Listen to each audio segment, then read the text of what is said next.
Welcome to hello స్వతంత్ర. నేను కావ్య.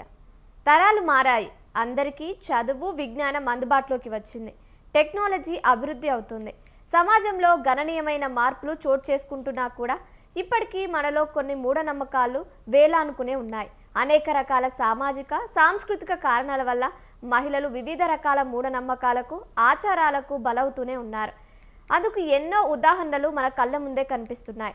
అలాంటి వార్తల్ని మనం వింటూనే ఉన్నాం. తరతరాలుగా కొనసాగుతున్న అలాంటి సామాజిక రుగ్మతల గురించి, ముఖ్యంగా మహిళల్లో మూఢనమ్మకాల గురించి మనతో మాట్లాడడానికి సిద్ధంగా ఉన్నారు ప్రముఖ వైద్యురాలు డాక్టర్ ప్రతిభాలక్ష్మి. సమాజంలో మహిళలు ఎదుర్కొంటున్న మూఢనమ్మకాలు, వాటి వెనుక ఉన్న అసలు నిజాలను మనం డాక్టర్ భాగ్యలక్ష్మి గారిని అడిగి తెలుసుకుందాం. మేడం నమస్కారం. మ్యామ్ నమస్కారం అండి. మేడం, ముందుగా సమాజంలో ఇప్పటికీ మనం మూఢనమ్మకాలు మహిళల్ని వేధిస్తూనే ఉన్నాయి. దానికి ప్రధాన కారణాలు ఏమై ఉంటాయి మ్యామ్? మూఢనమ్మకాలు వేధిస్తుంది కేవలం మహిళల్ని కాదు, సమాజంలో ప్రతి వర్గానికి చెందిన ప్రజల్ని వేధిస్తున్నాయి. కానీ దానికి బాధితులు ఎక్కువ మహిళలు. ఎందుకు అనంటే ఇప్పటికీ కూడా ఈ లింగ వివక్ష అనేది ఉండడం వల్ల ఇప్పటికీ కూడా మహిళల్ని ఒక సెకండ్ కేటగిరీ హ్యూమన్ బీయింగ్స్ లాగానే చూసే ఒక ఆలోచన విధానంతోని చాలా మంది ప్రజలు ఉండడం వల్ల బాధితులుగా ఎక్కువ మహిళలు నిలుస్తున్నారు. కానీ మూఢనమ్మకాల వల్ల దాదాపు ప్రతి వర్గానికి సంబంధించిన ప్రజలు కూడా ఇబ్బంది పడుతున్నారు. అందులో ఎక్కువ శాతం మహిళలు. ఎందుకంటే మెయిన్ గా ఇప్పుడు సమాన హక్కులు అనేది ఎక్కడ లేదు. ఇంటి పెద్దగా పురుషుడు ఉండడం వల్ల ఆ ఇంట్లో మహిళలని ఒక రకంగా ఒక అంటే సెకండ్ ప్రయారిటీ లాగా చూస్తున్నారు. సో ఈ ఆలోచన విధానము ఇలాంటి విషయాల్లో మార్పు వస్తే తప్ప ఈ మూఢనమ్మకాల వల్ల జరిగే నష్టం అనేది తగ్గదు. మ్యామ్, అదేవిధంగా ఇప్పుడు మనం చాలా డెవలప్మెంట్ చూసుకున్నాం టెక్నాలజీలో. అయినప్పటికీ చదువుకున్న వాళ్ళు కూడా అదే విధంగా వ్యవహరిస్తున్నారు, మూఢనమ్మకాలను నమ్మడం మొదలు పెట్టారు. వీటికి మీరు ఆన్సర్ ఏం చెప్తారు? అది ఇంకా అత్యంత బాధాకరమైన విషయం అదే. ఎందుకు అనంటే చదువుకి జ్ఞానానికి సంబంధం లేకుండా పోతుంది రోజు రోజుకి. పేరుకు మాత్రం డిగ్రీలు పోస్ట్ గ్రాడ్యుయేషన్లు ఉంటున్నాయి, కానీ ఒక 8th 9th class standard books లో ఉండే ఆ జ్ఞానం కూడా, ఆ అవగాహన కూడా, ఆ సైంటిఫిక్ టెంపర్ కూడా ప్రజలలో లోపిస్తుందనే చెప్పాలి. ఎందుకు అనంటే అది ముఖ్యం ఏంటంటే చదువు విద్యకి విజ్ఞానానికి పోలిక లేకుండా అవుతుంది. ఇప్పుడు మనం వ్యవస్థలో చూస్తే ఫర్ ఎగ్జాంపుల్ దిష్టి అనేది రోజు రోజుకి ఇంకా పాతుకుపోతుంది. సో ప్రజలు కూడా నమ్మకాలని నమ్ముతున్నారు. కేవలం అట్లీస్ట్ స్కూలింగ్ లో సైన్స్ ని సరిగ్గా చదివిన వాళ్ళకు కూడా అర్థమవుతుంది, ఒకరి చూపు వల్ల మనకి నష్టం జరిగే అవకాశం లేదు. లేకపోతే ఏమన్నా రాళ్ల వల్లనో, లేకపోతే ఎక్కడన్నా బొమ్మలో, లేకపోతే ఇంకేదో చేయడం వల్లనో మనకి లాభం జరగదు. అలాంటివి కామన్ సెన్స్ ఉన్న ప్రతి ఒక్కరూ అర్థం చేసుకోగలుగుతారు. కానీ మనుషుల్లో ఉన్న అత్యంత స్ట్రాంగెస్ట్ ఎమోషన్ ఏంటి అంటే భయం. దీన్ని కొంతమంది జనాలు క్యాష్ చేసుకుంటున్నారు. అంటే వీళ్ళ భయాన్నే వాళ్ళ బలంగా వాడుకొని ఇది వినకపోతే మీకు ఏదో ప్రమాదం జరుగుతుంది, ఏదో కీడు జరుగుతుంది, అలాంటి ఒక ప్రొపగండాతోని కేవలం వాళ్ళ స్వార్థపూరితమైన లాభాల కోసం జనాలని ఇట్లా నమ్మిస్తున్నారు. దాంతో ఆటోమేటిక్ గా ఏ చెడు జరిగినా దానికి కారణం ఏంటి అని సైంటిఫిక్ గా ఆలోచించడం మానేసి ఏ దిష్టి తగిలింది అనో, లేకపోతే ఇంకెవరో ఏదో చేశారు అనో, అలాంటి వేరే అనవసరమైన ఆలోచనలతోని వీళ్ళు అసలు ప్రాబ్లమ్ ని సాల్వ్ చేయడం అనేది మానేస్తున్నారు. సో మెయిన్ గా ఏంటంటే సైంటిఫిక్ టెంపర్ అనేది పిల్లల్లో కలిగేలాగా స్కూలింగ్ నుంచే వాళ్ళ ఎడ్యుకేషన్ ఉండాలి. అది ఫస్ట్ మోస్ట్ ఇంపార్టెంట్ థింగ్. ఇలాంటి విషయాలలో మ్యామ్ తల్లిదండ్రులు ముఖ్యంగా పిల్లలకి ఏం నేర్పించాలంటారు? చిన్నప్పటి నుంచే స్కూల్లో కానీ ఇంట్లో తల్లిదండ్రులు కానీ ఏ విధంగా వాళ్ళని మూఢనమ్మకాల నుంచి దూరంగా ఉంచేటట్టు చేయాలంటారు? ఏం లేదండి, ఎవరికైనా మనం నేర్పించాల్సింది ఒకటే, ఆలోచించడం, ప్రశ్నించడం. సో ఎవరైనా మనల్ని ప్రశ్నించినప్పుడు, ఫర్ ఎగ్జాంపుల్ పిల్లలు మనల్ని ప్రశ్నించారనుకో, అప్పుడు మనకు ఆన్సర్ తెలియనప్పుడు వాళ్ళని ఏం చేస్తామంటే వాళ్ళ నోరు మూపిస్తాం అంతే. ఇప్పుడు ఫర్ ఎగ్జాంపుల్, ఎందుకమ్మా ఈ నల్లదారం, కాలికి నల్లదారం కట్టారు, ఎందుకమ్మా ఈ దారము అని అడిగితే మనం అదంతే, లేకపోతే నీకేదో జరుగుతుంది, పెద్దవాళ్ళు చెప్పారు, అది మంచిది అంటే మనకు దానికి దాంట్లో ఒక రేషనాటి హేతుబద్ధత అనేది ఏమి ఉండదు, బట్ వాళ్ళని నోరు ముయిపిచ్చేస్తాం. అలాంటివి తగ్గాలి అని అంటే ఫస్ట్ మనం ఆలోచించడం స్టార్ట్ చేయాలి. మనం ఎప్పుడైతే హేతుబద్ధంగా ఆలోచించడం స్టార్ట్ చేస్తామో అప్పుడు మాత్రమే మనం మన పిల్లలకి కూడా ఆ హేతుబద్ధత అనేది నేర్పించగలుగుతాం. అయితే ఏంటంటే ఈ భయం అనేది ఒక్కటే మెయిన్ అండి రీజన్. అంటే ఇప్పుడు తరతరాలుగా మనకు అంటే చాలా ఈ మధ్య చాలా వస్తున్నాయి. అంటే ఇప్పుడు ఫర్ ఎగ్జాంపుల్ ఒకప్పుడు ఒక జెన్యూన్ పాయింట్ కోసమే, ఒక రీజన్ కోసమే, ఒక ఒక ఒక అవసరం కోసమే తయారు చేసిన ఒక నిబంధన కావచ్చు. కానీ over a period of time దాంతో వచ్చే ప్రమాదాలు మారిపోయాయి, తగ్గిపోయాయి. దానికి సొల్యూషన్స్ మారిపోయాయి. కానీ అది ఒక అలవాటు, ఒక కష్టం అనుకుంటూ కంటిన్యూ అయిపోతుంది. సో ఎప్పుడైతే మనం ఆన్సర్ లేని కాన్సెప్ట్స్ పిల్లలకు మనం నేర్పిస్తామో వాళ్ళు ఆలోచించడం ఆటోమేటిక్ గా మానేస్తారు. క్వశ్చన్ చేయడం మానేస్తారు. సో మనం పిల్లలకు నేర్పించాల్సింది ఒకటే, ఆలోచించడం, క్వశ్చన్ చేయడం. దేనికైనా సైంటిఫిక్ గా ఆలోచించడం అనేది, సైన్స్ తో ఎట్లా ఆన్సర్ చేయగలుగుతాం అనేది ఆలోచించడం అనేది చాలా సమస్యలకి పరిష్కారంగా ఉంటది. అదేవిధంగా మ్యామ్, మహిళలు నెలసరిలో ఉన్నప్పుడు వాళ్ళని అపవిత్రులుగా చూస్తుంటారు, ఇంట్లో ఏ వస్తువులు ముట్టుకొనివ్వరు, బయటికి కూడా ఎక్కువ వెళ్ళొద్దు అని చెప్తుంటారు. దీన్ని మనం ఏ విధంగా చూసుకోవచ్చు మ్యామ్? ఇది ఖచ్చితంగా ఇప్పటికీ చాలా మారింది, కానీ ఇంకా చాలా మారాలి. చాలా అంటే చాలా మారాలి. మెన్స్ట్రుయేషన్ అనేది అంటే నెలసరి అనేది ఒక ఫిజియోలాజికల్ థింగ్, ప్రకృతి సహజమైనది. ప్రతి మహిళ జీవితాంతం అది కామన్ గా ఉండేదే. సో ఆ టైంలో వాళ్ళు ముట్టుకోవడం వల్ల ఏదో జరుగుతుంది, లేకపోతే వాళ్ళు రూమ్ లోకి రాకూడదు, వంటగదిలోకి రాకూడదు, అలాంటివన్నీ సెన్స్లెస్ కాన్సెప్ట్స్. ఒకసారి ఆలోచిస్తే ఇప్పుడు అత్యంత ప్రఖ్యాతిగాంచిన మహిళలు ఏ రంగంలో అయినా సరే, ఇప్పుడు ఫర్ ఎగ్జాంపుల్ స్పోర్ట్స్ కానీ, లేకపోతే ఆస్ట్రోనాట్స్ దగ్గర నుంచి ప్రతి ఫీల్డ్ లో ఇప్పుడు మహిళలు రాణిస్తున్నారు, వాళ్ళ ప్రతిభను చాటుతున్నారు. సో ఇప్పుడు ఫర్ ఎగ్జాంపుల్ ఒక ఇంటర్నేషనల్ క్రికెట్ ప్లేయర్ నెలసరి ఉంది కాబట్టి ఆ రోజు నేను రాలేను అన్నారనుకోండి, అది దేశానికి ఎంత పెద్ద లాస్. లేకపోతే ఎవరో ఆస్ట్రోనాట్, లేకపోతే ఏదైనా ప్రధానమంత్రి అనుకోండి, ప్రెసిడెంట్ అనుకోండి, ఒక మీటింగ్ వెళ్ళాలి, నెలసరి ఉంది నేను రాలేను అన్నారు అనుకోండి, అది మన సెన్స్ ఉన్న విషయమేనా? సో ఇవన్నీ ఏంటి అని అంటే అవగాహన రాహిత్యం వల్లనే. బేసికలీ మహిళలు కూడా ఈ విషయంలో ఆలోచించడం మార్చుకోవాలి. మెన్స్ట్రుయేషన్ అనేది అంటే నెలసరి అనేది ఒక సహజమైన విషయం, ఫిజియోలాజికల్ థింగ్. దాన్ని ఒక సమస్య లాగానో, ఒక ఇబ్బంది లాగానో ఫీల్ అవ్వడం వల్ల, వాళ్ళని వాళ్ళు కట్టడి చేసుకోవడం వల్ల వాళ్ళ జీవితంలో ఒక ముఖ్యమైన భాగం. అంటే నెలలో ఒక 4-5 రోజులు, అంటే ప్రతి 30 రోజుల్లో లేకపోతే 28 రోజులు 4-5 రోజులు అని అంటే దాదాపు ఎన్ని నెలలు, ఎన్ని సంవత్సరాలు, ఎన్ని రోజులకు వస్తే లెక్క పెట్టడం. అన్ని రోజులు వాళ్ళు వాళ్ళ పని, వాళ్ళకి అవసరమైన పని, వాళ్ళు చేయాల్సిన పని చేయలేకపోతే వాళ్ళ జీవితంలో ఎంత వెనకబడిపోతారు. పూర్వకాలం నుంచి కూడా ఇలాంటి వాటి వల్లనే మహిళలు చాలా వరకు వెనకబడ్డారు. ఎందుకంటే మెన్స్ట్రుయేషన్ ని ఒక లిమిటేషన్ గా చూడడం వల్ల, ప్రెగ్నెన్సీ, లాక్టేషన్ అంటే బాలింత టైంలో పిల్లలకి పాలు ఇవ్వడం, ఇవన్నిటి లిమిటేషన్ గా చూడడం వల్లనే ఆడవాళ్ళు ఇంటికి పరిమితమయ్యారు, మగవాళ్ళు మాత్రమే బయటికి వెళ్ళడం అయింది. సో ఇప్పుడు మనకు కంఫర్ట్స్ చాలా పెరిగాయి. ఇప్పుడు మనం బయటికి వెళ్ళడం పెద్ద ఇబ్బందిగా ఫీల్ అవ్వాల్సిన అవసరం లేదు. ఒకప్పుడు వాష్రూమ్ దగ్గర నుంచి శానిటరీ ప్యాడ్స్ వరకు ప్రతిదీ సమస్యగానే ఉండేది. ఇప్పుడు అవన్నీ సాల్వ్ అయ్యాయి. బట్ స్టిల్ ఆలోచన విధానంలో మార్పు రావాలి. ఆలోచన విధానాల్లో మార్పు వస్తే అంటే ఏమనిపిస్తుంది, ఏముంది, కొంతమంది దానికి సపోర్ట్ చేసేవాళ్ళు నెలకి ఒక 3 రోజులు రెస్ట్ తీసుకుంటారు, 4 రోజులు రెస్ట్ తీసుకుంటారు అంటారు. లేదు, నెలలో ఒక్క రోజైనా సరే జీవితం మొత్తంలో క్యాల్కులేట్ చేస్తే అది చాలా చాలా ఎక్కువ వాల్యుబులే ఉంటది. నెలలో ఒక్కసారి డాక్టర్ దగ్గరికి వెళ్ళి కన్సల్ట్ అవ్వండి అని, దీర్ఘకాలిక జబ్బులు ఉన్న వాళ్ళని వెళ్ళి కలవండి అంటే కలవగలుగుతారా? నెలకు ఒక్కసారి కలవడం కూడా కష్టం అవుతుంది. ఎందుకంటే life is all about priorities. So దీన్ని ప్రయారిటీగా, అంటే ఈ నెలసరి టైంలో ఎక్కడికి వెళ్ళకూడదు అనేది ప్రయారిటీగా తీసుకోవడం వల్ల వాళ్ళ లైఫ్ లో చాలా చాలా టైం ని మిస్ అవుతున్నారు, చేయగలిగిన చాలా పనులు చేయలేకపోతున్నారు. సో దానికి సంబంధించిన లిమిటేషన్స్, దానికి పెట్టే రూల్స్ అన్ని కూడా వీళ్ళని తొందరగా మారాలి. మహిళలు మారాలి ఆలోచన విధానం. కుటుంబ సభ్యులు కూడా వాళ్ళని అదేదో అపవిత్రులుగా భావించడం కాకుండా అది ఒక న్యాచురల్ థింగ్, ప్రకృతి సహజమైన విషయము. దాని గురించి దాని వల్ల ఎటువంటి మార్పులు అవసరం లేదు అనేది గుర్తుపెట్టుకోవాలి.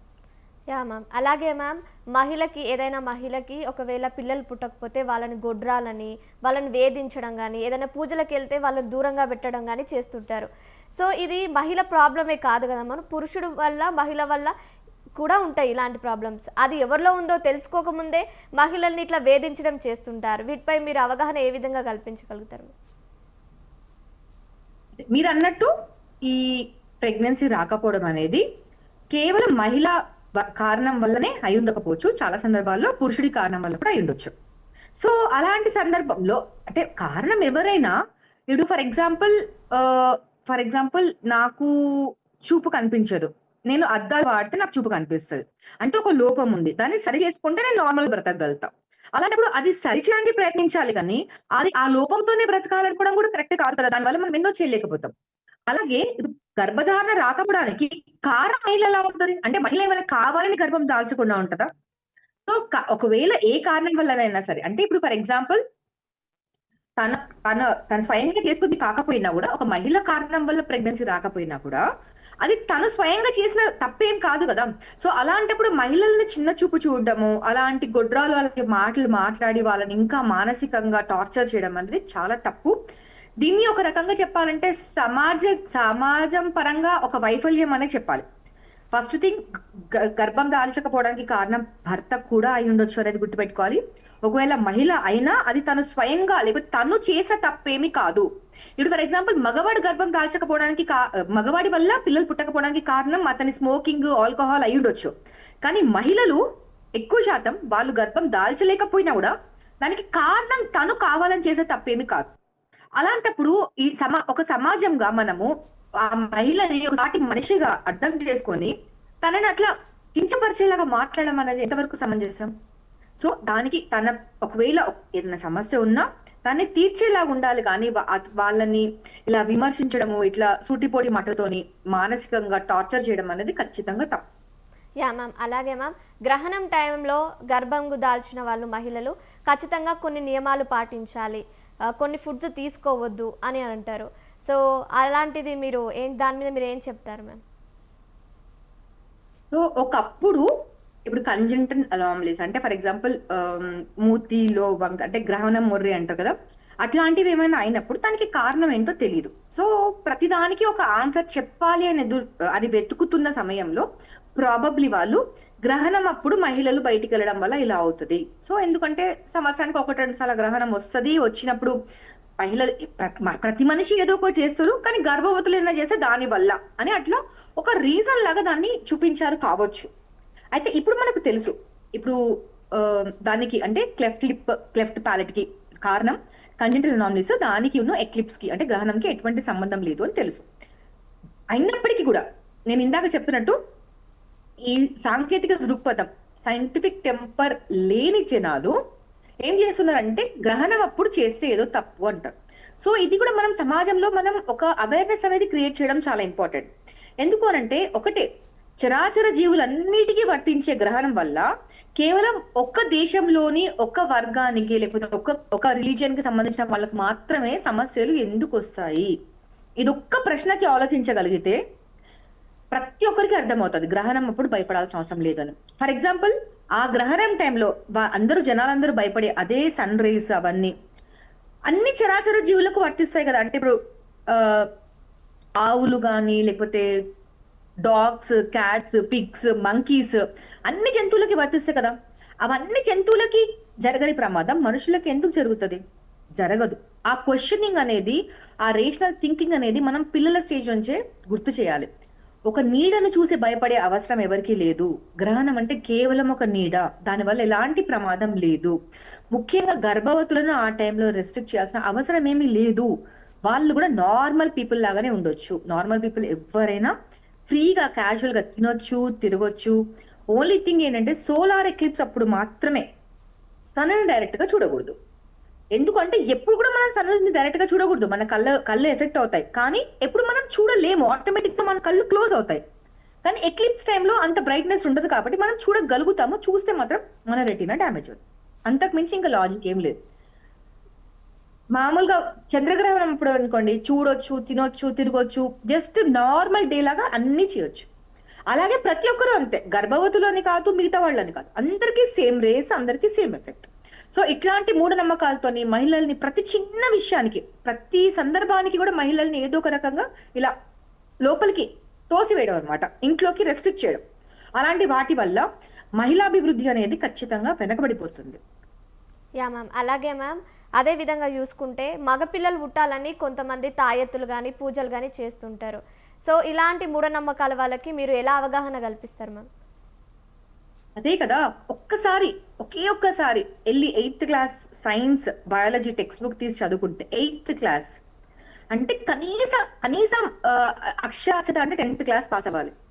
సైన్స్ బుక్ ఓపెన్ చేసి చూస్తే మనకు అర్థమవుతుంది గర్భం దాల్చడం అనేది ఎలా జరుగుతుంది, దాంట్లో మగపిల్లలు ఆడపిల్లలు అనే డిఫరెన్స్ ఎలా వస్తుంది అని. X chromosome why chromosome only పురుషుల్లో ఉంటది. కాబట్టి మగపిల్లాడా ఆడపిల్లన పుట్టడం అనేది కేవలం పురుషుల మీద ఆధారపడి ఉంటది. కేవలం పురుషుల వీర కణాల మీద మాత్రమే ఆధారపడి ఉంటది అనేది 8th క్లాస్ సరిగ్గా చదివిన ప్రతి ఒక్కరికి అర్థమవుతుంది. అలాంటప్పుడు తాయెత్తు వలనో లేకపోతే మహిళలకు ఇంకేదో ఏదో ప్రసాదం అని చెప్పేసి ఒకసారి చాలా ఇబ్బంది పెట్టారు కదా, చాలా మంది చాలా ఇబ్బంది పడ్డారు, లక్షల మంది. దాంతోని ఎలా డిఫరెన్స్ వస్తుంది అని ఒక్కసారి ఆలోచిస్తే ప్రతి ఒక్కరికి అర్థమవుతుంది అవంతా మోసమే అని, దాంట్లో ఎటువంటి అర్థము లేదు అని. సో 50% టైమ్స్ ఇప్పుడు ఎవరైనా ప్రెగ్నెన్సీ కడుపుతో ఉన్నప్పుడు నీకు అమ్మాయి పుడుతుంది అని చెప్పినా అబ్బాయి పుడుతుంది అని చెప్పినా 50% టైమ్స్ మనం కరెక్ట్ అవుతాం, అది గెస్ అయినా సరే. దాన్ని పట్టుకొని దీని వల్లనే నాకు అబ్బాయి పుట్టాడు, దాని వల్లనే నాకు అమ్మాయి పుట్టింది అని అనుకుంటే అది స్టూపిడిటీ అవుతుంది. సో ఫస్ట్ థింగ్ ఏంటంటే మగపిల్లాడు పుట్టినా పుట్టకపోయినా దానికి కారణం కేవలం మగవాడు మాత్రమే, అంటే భర్త మాత్రమే.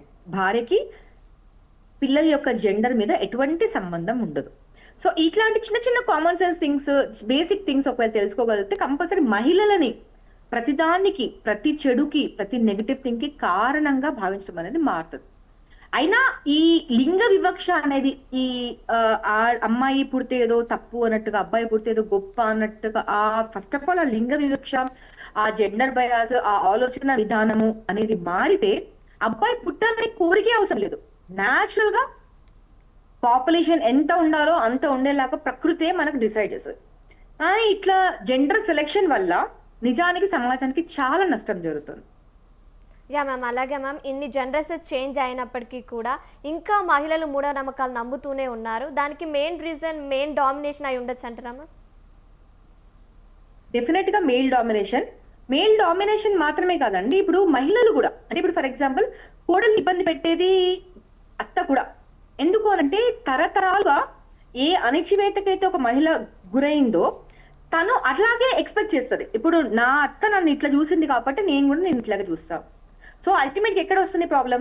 కస్టమ్స్, ట్రెడిషన్స్ అనే దగ్గర కూడా ప్రాబ్లం వస్తుంది. ప్రతి దేశంలో కస్టమ్స్, ట్రెడిషన్స్, కల్చర్ అనేది ప్రతి దేశానికి ఉంటది. నేను ఒక దేశాన్నో లేకపోతే ఒక వర్గాన్నో ఏం అనట్లేదు, కానీ దాన్ని అది టైంతోని మారుతూ వస్తుంది. Over period of decades, over period of centuries మారుతూ వస్తుంది. ఆ మార్పు అనేది ఎంత ఫాస్ట్ గా పాజిటివ్ సైడ్ ఉంటుందో సమాజం అంత ఫాస్ట్ గా ముందుకెళ్తుంది. అంతేగాని ఇలా మహిళల్ని సెకండ్ కేటగిరీ హ్యూమన్స్ గా చూడడము అనేది మారాలి. తర్వాత అబ్బాయిలని బాధ్యతారహితంగా పెంచడము, లేకపోతే ఒక సమాజానికి ఒక థ్రెట్ లాగా, లేకపోతే ఒక డామినేటింగ్ లాగా. అంటే పిల్లలు ఎక్కడ నేర్చుకుంటారండి? ఫస్ట్ ఏదైనా ఫ్యామిలీ దగ్గరే నేర్చుకుంటారు, అంటే వాళ్ళ పేరెంట్స్ నుంచే నేర్చుకుంటారు. భర్త భార్యను డామినేట్ చేయడం అనేది చూసిన కొడుకు ఏం చేస్తాడు? తను కూడా తన భార్యను డామినేట్ చేయొచ్చు అనుకుంటాడు. కూతురు ఏం చేస్తుంది? తన భర్త తనని డామినేట్ చేయడం సహజమే అనుకుంటుంది. ఒక సర్వేలో భర్త భార్యను కొట్టడం అనేది నార్మల్ అని చాలా మంది, అత్యధిక శాతం ఏపీ తెలంగాణలోనే చెప్పారు. అంటే ఈ డొమెస్టిక్ వైలెన్స్ అనేది నార్మలైజ్ అయిపోతుంది. అంటే అది ఒక నార్మల్ థింగ్ అనే ఒక కాన్సెప్ట్ లోకి ప్రజలు వెళ్తున్నారు అని అంటే అది ఎంత తప్పు విషయం. అంటే మహిళకి సపరేట్ హక్కులని కాదు, మహిళలకు మానవ హక్కులు అనేవి తగ్గుతున్నాయి. సో వాళ్ళు గిరి గీసుకొని బ్రతుకుతున్నారు. ఎందుకు అంటే చిన్నతనం నుంచి వాళ్ళ ఫ్యామిలీ వాళ్ళని అట్లే పెంచుతున్నారు. అమ్మాయి అంటే జాగ్రత్తగా ఉండాలి, అమ్మాయి బయటికి వెళ్తే డేంజర్. ఎవరి నుండి డేంజర్? పురుషుల నుంచి. పురుషుల్ని కంట్రోల్ చేయడం అనేది కదా అసలు జరగాల్సింది, సమాజం పరంగా జరగాల్సింది. ఎక్కడ మార్పు? తప్పు ఎవరు చేస్తున్నారో వాళ్ళని కంట్రోల్ చేయాలి కదా. అలా కాకుండా పాప విక్టిమ్స్ నే, అంటే బలి అవుతుంది ఎవరు? మహిళలు. ఈ మహిళలనే మళ్ళీ మనము అణిచివేస్తూ ఉండడం వల్ల దేశంలో సగం జనాభా ఉన్న మహిళలు అభివృద్ధి చెందకపోవడం వల్ల సాధికారత లేకపోవడం వల్ల దేశ అభివృద్ధి అనేది కూడా ఖచ్చితంగా వెనకబడిపోతుంది. సో ఒక మహిళని ఒక కుటుంబ సభ్యురాలుగా కాదు, ఒక దేశంలో 50% భాగస్వామిగా ఒకవేళ భావించగలిగితే డెఫినెట్ గా దేశ అభివృద్ధికి మహిళల పాత్ర అనేది ఇంక్రీజ్ అవుతుంది. ప్రతి రంగంలో మహిళలు వాళ్ళ వాళ్ళ రోల్ ఎస్టాబ్లిష్ చేసుకుంటూ వస్తున్నారు. కానీ అది డిలే అవ్వడానికి రీజన్ ఏంటి అంటే సామాజిక వైఫల్యం అనే చెప్పాలి. మ్యామ్ అదే విధంగా చూసుకుంటే గ్రామీణ ప్రాంతాల్లో ఎక్కువగా మహిళలు డెలివరీ టైంలో ఉన్నప్పుడు డాక్టర్ చెప్పిన సూచనలు కాకుండా మూఢనమ్మకాల సూచనలు పాటిస్తూ ఉంటారు. దాని ద్వారా అనారోగ్య పరిస్థితులు ఏవేవి ఎదుర్కోవాల్సి వస్తుంది మ్యామ్ వాళ్ళు. సో ముఖ్యంగా డెలివరీ తర్వాత ఆడవాళ్ళకి చాలా మందికి నరకం చూపిస్తారండి.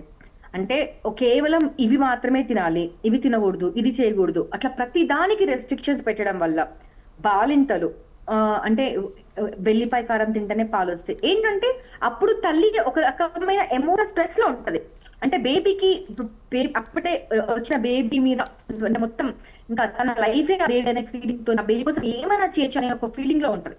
కాబట్టి ఇలా చేస్తేనే నీకు పాలు వస్తాయి, ఇది తినకూడదు అంటే కనీసం ఈవెన్ పప్పులు ప్రోటీన్ ఏమి తినకూడదు, అలాంటివి కొన్ని చాలా చాలా ఘోరంగా, నేను ఇప్పుడు చెప్పదలుచుకోలేదు, అంత ఘోరంగా డైట్ రెస్ట్రిక్షన్స్ పెట్టడం వల్ల పాలు రాక మదర్ ఇంకా ఎక్కువ స్ట్రెస్ లోకి వెళ్ళి అన్ని రకాలుగా పిల్లలు ఏడవడం, అవన్నీ బేసికల్ ఏంటంటే పిల్లలు ఇబ్బందితోనే ఏడుస్తారు. పిల్లలు ఏడవడానికి నార్మలైజ్ చేస్తారు వీళ్ళు. పిల్లలు ఏడుస్తున్నారు అంటే అది మంచిదే, ఏడుస్తున్నారు అంటే మంచిదే.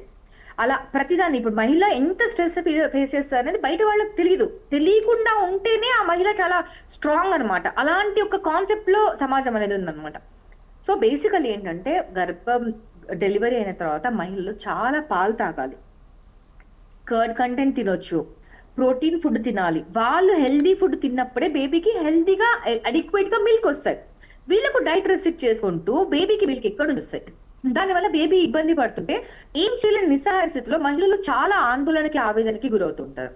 సో ఏంటంటే ఇలాంటి డైటరీ రెస్ట్రిక్షన్స్, తర్వాత మెన్స్ట్రుయేషన్ టైంలో పీరియడ్స్ టైంలో చాలా రెస్ట్రిక్షన్స్, అంటే వెళ్ళకూడదు, వాళ్ళకంటూ బయట రాకూడదు, కింద పడుకోవాలి, అలాంటివి ఇబ్బంది పెట్టడం.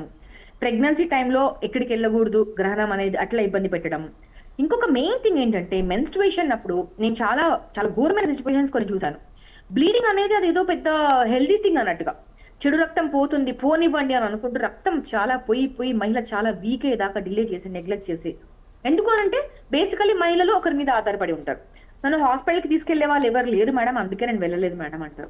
అలా ఆధారపడడం అనే దాని వల్ల, ఆధారపడేలాగా వాళ్ళని చిన్నప్పటి నుంచి పెంచడం వల్ల వాళ్ళు అనారోగ్యంకి గురవుతారు. అనారోగ్యానికి గురై మహిళ ఒకవేళ నీరసపడిపోతే మళ్ళీ ఆమెనే విమర్శిస్తారు, దీనికి ఏం చేత కాదు, ఎప్పుడు రోగాలి అని.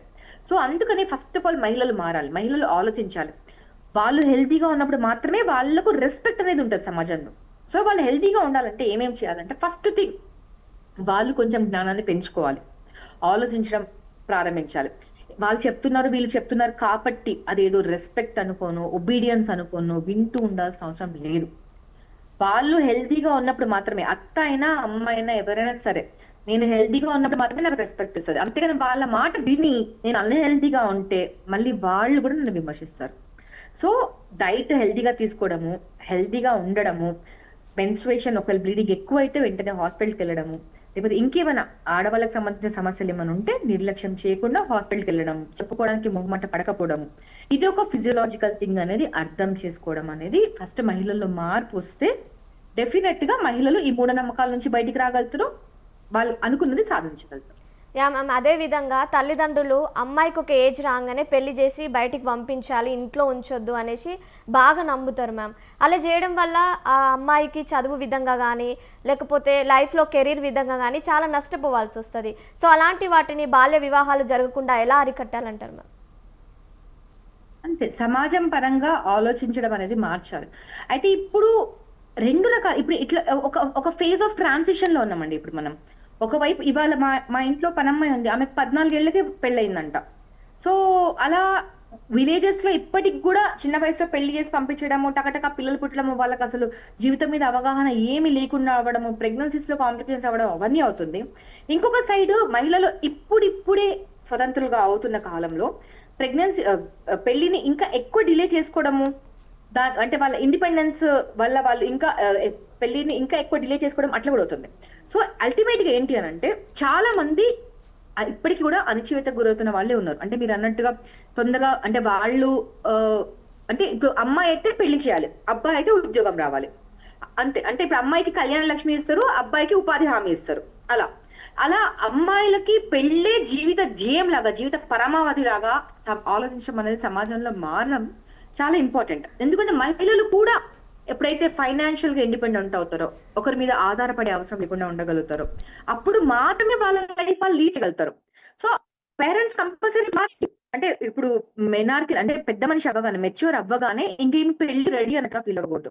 తన శరీరము ప్రెగ్నెన్సీకి బేర్ చేయడానికి రెడీ అయిన టైం వరకు తనకు మెంటల్ గా మెచ్యూరిటీ వచ్చే వరకు, అంటే రిలేషన్స్ ని కానీ, ప్రెగ్నెన్సీని కానీ, చైల్డ్ ని కానీ టాలరేట్ చేయగల, హ్యాండిల్ చేయగల మెచ్యూరిటీ వచ్చే వరకు కూడా వెయిట్ చేయడం అనేది చాలా ఇంపార్టెంట్. లేకపోతే దాని కాన్సిక్వెన్సెస్ అనేవి చాలా చెడ్డగా ఉంటాయి. సో అట్లీస్ట్ 21 ఇయర్స్ అనేది ఐడియల్ ఏజ్ నా ఉద్దేశంలో ఆడపిల్లలకి పెళ్లి చేయడానికి. సో ఆ లోపే వాళ్ళని పెళ్లి అనే దాంట్లోకి తోసేయడం వల్ల వాళ్ళ జీవితం వాళ్ళు బ్రతకలేరు, వాళ్ళు ఫైనాన్షియల్ గా ఇండిపెండెంట్ అవ్వలేరు, ఫిజికల్ గా మెంటల్ గా హెల్తీగా కూడా ఉండలేరు. ఈవెన్ వాళ్ళ పిల్లలకి కూడా ఒక బెటర్ లైఫ్ ఇవ్వాలంటే ఫస్ట్ ఆఫ్ ఆల్ వీళ్ళు ఇండిపెండెంట్ గా మెచ్యూర్డ్ గా ఉన్నప్పుడు మాత్రమే వాళ్ళ పిల్లల లైఫ్ ని కూడా వాళ్ళు హ్యాండిల్ చేయగలుగుతారు. Thank you ma'am. మూఢనమ్మకాల గురించి, వాటి అపోహల గురించి మాకు మంచి సూచనలు, సలహాలు పంచుకున్నందుకు. చూసారు కదండి, ఇది ఇవాల్టి హలో స్వతంత్ర. మరో ఎపిసోడ్తో మళ్ళీ కలుద్దాం. అంటిల్ దెన్ కీప్ వాచింగ్ స్వతంత్ర న్యూస్.